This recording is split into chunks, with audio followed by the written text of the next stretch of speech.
आइए हम लोग चैप्टर एंड क्वेश्चन को आज हल करें। इसमें जो पहला क्वेश्चन है वो है, कोई वस्तु शून्य बाह्य असंतुलित बल अनुभव करती है।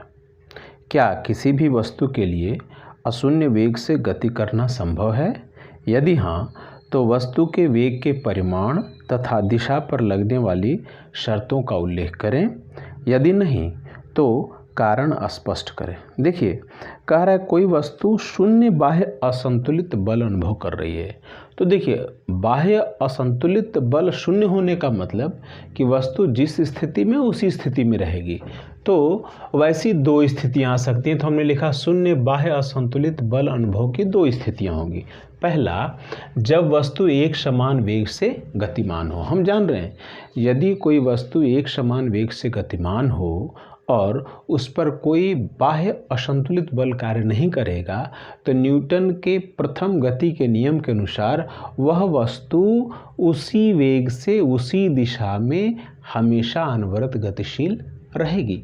इसलिए हम लोगों ने लिखा इस स्थिति मतलब यदि वस्तु एक समान वेग से गतिमान हो तो इस स्थिति में न्यूटन के गति के प्रथम नियम के अनुसार वस्तु अशून्य वेग से गतिमान रहेगी। अशून्य मतलब जिसका वेग शून्य नहीं हो, मतलब वो वेग में रहेगी। उसके वेग का परिमाण नियत होगा तथा दिशा पहले की तरह ही रहेगी। दूसरी स्थिति कब हो सकती है? जब वो असंतुलित बल अनुभव नहीं कर रहा हो, वह है विराम की स्थिति। तो जब वस्तु विरामावस्था में रहेगी और असंतुलित बल कार्य नहीं करेगा, तो न्यूटन की गति के प्रथम नियम के अनुसार वह उसी स्थिति में रहेगा, मतलब उसका वेग शून्य हो जाएगा। तो इसलिए हम लोग लिखेंगे इस स्थिति में न्यूटन के गति के प्रथम नियम के अनुसार वस्तु विराम में ही रहेगी, अर्थात अशून्य वेग से गति करना संभव नहीं है। अब हम लोग दूसरे प्रश्न को देखें। दूसरा प्रश्न कहता है, जब किसी छड़ी से एक दरी को पीटा जाता है तो धूल के कण बाहर आ जाते हैं, स्पष्ट करें। देखिए, जब हम लोग दरी को पीटते हैं तो दरी गति में आ जाती है, जबकि धूल के कण विरामावस्था में अपने पूर्व स्थिति में रहना चाहते हैं, जिसके कारण वो बाहर निकल के नीचे झड़ जाते हैं। वही हम लोगों ने लिखा, पीटने पर दरी गति में आ जाती है, जबकि धूल के कण विराम के जड़त्व के कारण अपनी पहली स्थिति में रहना चाहते हैं, अतः वे बाहर आ जाते हैं। 3 नंबर प्रश्न को देखा जाए। इसमें कहता है, बस की छत पर रखे सामान को रस्सी से क्यों बांधा जाता है? देखिए, बस के ऊपर जो सामान रखा हुआ उसका निचला हिस्सा बस के कैरियर से सटा रहता है। यदि कोई बस चल रही है और अचानक रुकती है तो उसका सामान का निचला हिस्सा तो विराम में आ जाता है, लेकिन जो ऊपर का हिस्सा है वो गति के जड़त्व के कारण वो गति में रहना चाहता है और आगे की ओर लुढ़क सकता है। उसके विपरीत यदि कोई बस रुकी हुई और अचानक चलती है तो सामान का निचला हिस्सा जो बस से जुड़ा हुआ है वह गति में आ जाता है, लेकिन उसका सामान का ऊपर का हिस्सा विराम के जड़त्व के कारण अपने पूर्व स्थिति में रहना चाहता है, जिसके कारण सामान लुढ़क सकता है। आइए इसी को हम लोगों ने यहाँ लिखा है कि चलती हुई बस के अचानक रुकने पर उसकी छत पर रखे सामान का निचला हिस्सा तो विराम की अवस्था में आ जाता है, किंतु ऊपर का हिस्सा गति के जड़त्व के कारण आगे की ओर लुढ़क सकता है। यदि रुकी हुई बस अचानक चलती है तो छत के सामान का निचला हिस्सा बस के साथ गति में आ जाता है, जबकि ऊपर का हिस्सा विराम के जड़त्व के कारण पीछे की ओर लुढ़क सकता है। फिर हम लोगों ने लिखा, उपर्युक्त कारण से सामान को रस्सी से बांध कर रखा जाता है जिससे कि सामान न गिरे। अब हम लोग अगले प्रश्न को देखें। कहता है 4 नंबर, किसी बल्लेबाज द्वारा क्रिकेट की गेंद को मारने पर गेंद जमीन पर लुढ़कती है। कुछ दूरी चलने के पश्चात गेंद रुक जाती है। गेंद रुकने के लिए धूमी होती है क्योंकि इसमें 4 ऑप्शन दिया है। ए में बल्लेबाज ने गेंद को पर्याप्त प्रयास से हिट नहीं किया, बी में वेग गेंद पर लगाए गए बल के समानुपाती है। सी कहता है गेंद पर गति की दिशा के विपरीत एक बल कार्य कर रहा है। डी कहता है गेंद पर कोई असंतुलित बल कार्यरत नहीं है, अतः गेंद विरामावस्था में आने के लिए प्रयासरत है। इसमें सही विकल्प का चयन करना। देखिए, जब गेंद जा रही है तो हम जानते हैं लुढ़कती है तो उस पर एक विपरीत बल कौन सा कार्य करता है? घर्षण का बल, जिसके कारण वो रुक जाती है। तो हमारा उत्तर होगा सी, गेंद पर गति की दिशा के विपरीत एक बल कार्य कर रहा है। प्रश्न संख्या 5 देखा जाए। इसमें कहता है एक ट्रक विरामावस्था से किसी पहाड़ी से नीचे की ओर नियत त्वरण से लुढ़कना शुरू करता है। देखिए, वह विरामावस्था से चलना शुरू करता है, मतलब उसका प्रारंभिक वेग u हो गया 0 मीटर प्रति सेकेंड। फिर कहता 20 सेकेंड में 400 मीटर की दूरी तय करता है। तो समय कितना हो गया? t 20 सेकेंड और दूरी s 400 मीटर। इसका त्वरण ज्ञात करें। फिर आगे कहता है अगर इसका द्रव्यमान 7 मीट्रिक टन है तो इस पर लगने वाले बल की गणना करें। और यहाँ ये भी दिया है कि 1 मीट्रिक टन बराबर 1000 केजी। तो देखिए, ये जो m माने द्रव्यमान उसका हो गया 7 मीट्रिक टन, उसको हम लोग 1000 केजी से गुना करेंगे तो 7000 केजी। हम लोग पहले त्वरण निकालने की कोशिश करें। देखिए, गति का सूत्र लगाते हैं s बराबर ut plus half at square. इसमें बैठा जाए s है 400 मीटर, यहाँ से बैठा दिए, u है 0, t है 20, 1/2, a हमको निकालना है और t स्क्वायर माने 20 गुने 20, यहाँ बैठा दिए t का वैल्यू। आगे बढ़िए हम लोग, ये हो गया 400, 1/2 इंटू a गुना ये कितना हो गया 400।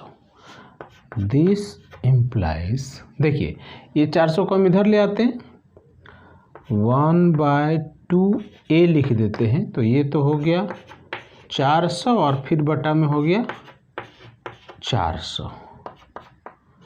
ये दोनों क्या हो गया? कैंसिल हो गया। इसका मतलब a बराबर 2 मीटर प्रति सेकेंड स्क्वायर, उसका त्वरण हो गया 2 मीटर प्रति सेकेंड स्क्वायर। अब बल की गणना करना है तो हम लोग लिखेंगे अब F बराबर MAC। M हमारा कितना है भाई? 7000 kg, 7000, और A हो गया 2 मीटर पर सेकेंड स्क्वायर, तो 2 ये न्यूटन है बल का मात्रा, तो हो गया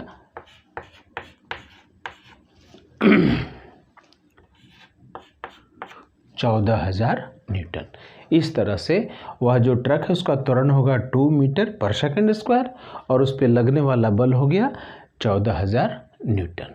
प्रश्न संख्या 6 को देखा जाए। इसके अनुसार 1 केजी द्रव्यमान के पत्थर को 20 मीटर प्रति सेकेंड के वेग से झील की जमी हुई सतह पर फेंका जाता है।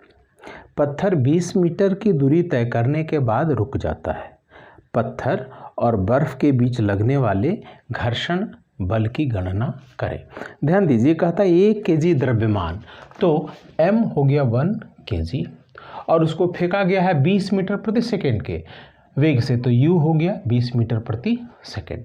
ध्यान दीजिए, वो दूरी तय करता है कितना? 50 मीटर, तो s हो गया 50 मीटर और फिर वो पत्थर रुक जाता है, इसका मतलब v हो गया 0 या 0 मीटर प्रति सेकेंड। आइए हम लोग गति के सूत्र लगाएं। 2as बराबर v square minus u square से हम लोग बैठाते हैं 2a हो गया और s का वैल्यू कितना है भाई? 50 बराबर ये v स्क्वायर तो 0 हो गया माइनस u स्क्वायर 20 का स्क्वायर। इसी को आगे हम लोग बढ़ा 2 इंटू a इंटू 50 बराबर ये माइनस 20 गुने 20। आइए हमको a निकालना है, a इधर रखे, सबको इधर ले चलते हैं, 20 इंटू 20 बाय 2 इंटू 50। इसी को हम लोग डिवाइड करके देखिए कितना होता है। ये 0, ये हो गया 0, और ये 2 2 5 चौका, तो ये हमारा A हो गया -4 मीटर पर सेकेंड स्क्वायर। ये माइनस साइन बता रहा है कि धीरे धीरे उसकी गति क्या हो रही है, कम हो रही है, मंदन बता रहा है। अब फिर इसमें दूसरा चीज़ कह रहा है कि घर्षण बल हमको निकालना घर्षण बल। तो आइए अब F बराबर ma से बोलिए F कितना हो जाएगा, m का वैल्यू कितना है 1, और जो हमारा A है कितना है -4, ये न्यूटन में हो जाएगा, तो हो जाएगा -4 न्यूटन। अर्थात जो घर्षण बल है वो गति के विपरीत दिशा में लग रहा है और वह बल है 4 न्यूटन। आइए 7 नंबर प्रश्न को देखा जाए। इसमें कहता है एक 8000 केजी द्रव्यमान का रेल इंजन प्रति 2000 केजी द्रव्यमान वाले 5 डिब्बों को सीधी पटरी पर खींचता है। यदि इंजन 40,000 न्यूटन का बल आरोपित करता है तथा यदि पटरी 5000 न्यूटन का घर्षण बल लगाती है तो हमको ज्ञात करना है ए में नेट त्वरण, बी में रेल का त्वरण तथा सी में डिब्बे 1 द्वारा डिब्बे 2 पर लगाया गया बल। आइए देखिए हम लोग क्या करते हैं, पहले ये मान लीजिए इंजन है और ये 5 डब्बे हैं, 1 2 3 4 5। ये इंजन का द्रव्यमान 8000 केजी और यहाँ प्रत्येक डिब्बे का 2000 केजी द्रव्यमान है। ध्यान दीजिए इंजन बल लगा रहा है इधर कितना 40,000 न्यूटन, और जो पटरी है वो घर्षण बल जरूर इसके विपरीत लगाएगी, तो यह है 5000 न्यूटन। तो देखिए ये अगर धनात्मक लेंगे तो ये बल क्या आ जाएगा ऋणात्मक। तो हम लोग लिखे हैं यहाँ इंजन द्वारा लगाया गया बल कितना है 40,000 न्यूटन और घर्षण बल कितना है -5000 न्यूटन। और देखिए रेल का कुल द्रव्यमान हमारा कितना होगा, उसमें इन 5 डब्बों का द्रव्यमान और ये इंजन का द्रव्यमान। तो हमने लिखा रेल का कुल द्रव्यमान m बराबर 8000 केजी प्लस 5 गुने 2000 केजी, तो ये 8 और 10 18,000 केजी हो गया हमारा पूरे रेल का द्रव्यमान। अब ए नंबर कहता है कि नेट त्वरण बल निकालिए। तो नेट त्वरण बल क्या हो गया, इस दिशा में 40 और इस दिशा में 5 लग गया, तो 5000 न्यूटन माइनस हो जाएगा। तो ये हम लोग लिखे नेट त्वरण बल, दोनों बलों का योग होगा, तो चूँकि माइनस है तो यहाँ माइनस साइन आ जाएगा, 40,000 न्यूटन माइनस 5000 न्यूटन, तो कितना आ जाएगा 35,000 हमारा न्यूटन। अब देखिए कहता है रेल का आप त्वरण ज्ञात कीजिए। जब रेल का त्वरण ज्ञात करेंगे तो त्वरण बराबर होता है F/m, चूँकि F बराबर m में होता है। तो देखिए यहाँ F जो नेट बल है हमारा कितना है 35,000 न्यूटन और कुल द्रव्यमान कितना है 18,000 केजी। तो इसी को हम लोग सॉल्व करें तो ये 0 0 0 ये तो कट गया, बाकी बचा कितना 35/18 में, ये हो जाएगा 1.94 मीटर पर सेकेंड स्क्वायर। ये चूँकि ये अप्रॉक्सीमेट वैल्यू आएगा, चूँकि ये तो डिवाइड क्लियर नहीं होगा तो 1.94 ही हम लोग ले लेते हैं और वे डेसिमल में आएगा। अब ध्यान दीजिए अगला पार्ट कहता है सी कि हमारा जो वैगन 1 है वो 2 पे कितना बल लगाएगा। इसके लिए ध्यान दीजिए हम यहाँ लिखे हैं डिब्बे 1 द्वारा 2 पर लगा बल। यहाँ सबसे पहले जब डिब्बा 1 2 पर लगाएगा तो ये पूरा 2 3 4 5 इसके पीछे जो ये चारों डिब्बे हैं इन चारों के मास पे ये 1 डिब्बा 1 जो वैगन है वो बल लगाएगा। तो इसके लिए हमको F बराबर m × a है, तो a तो हमारा ही रहेगा 1.94, लेकिन जो मास हो जाएगा इस डब्बे के द्वारा चारों पर, तो एक का है कितना 2000, तो 4 का हो गया 4 गुने 2000, तो ये हम लोग लिख सकते हैं कितना 2000 केजी और 4 डिब्बा है तो गुने 4 हो गया और हमारा ये जो त्वरण है ये लिखिए या इसी को ले लेते हैं 35/18 हमारा न्यूटन आ गया। अब इसको डिवाइड करके जो आएगा वही उतना न्यूटन हमारा बल हो जाएगा। तो देखिए इसको ऐसे कर देते हो 2 से 9 बार में और 2 बार में, इतना हो गया। इसको मल्टीप्लाई कर देते हैं हम लोग, तो यहाँ मल्टीप्लाई कर दें तो हो गया 2 दूनी 4 पचे 20 का 0, 2 दूनी 4 पचे 20 का 0 हाथ में 2 और 4 तिया 12 और 2 कितना हो गया 14, उस पर 3 जीरो 1 2 3 जीरो बटा में 9, ये हमारा न्यूटन है न्यूटन। इसको जब डिवाइड करेंगे तो लगभग इस तरह का मान आएगा 15,500 हमारा 55.5 आता है लगभग। तो चूंकि जब ये 0.5 आ गए तो इसको हम छोड़ करके इसको 1 कर सकते हैं, तो इसको हम लिख सकते हैं बराबर 15,556 न्यूटन। तो इस तरह से हम लोग देख रहे हैं कि डब्बा ए वैगन ए जो है वो 2 पे 15,556 न्यूटन बल लगाता है।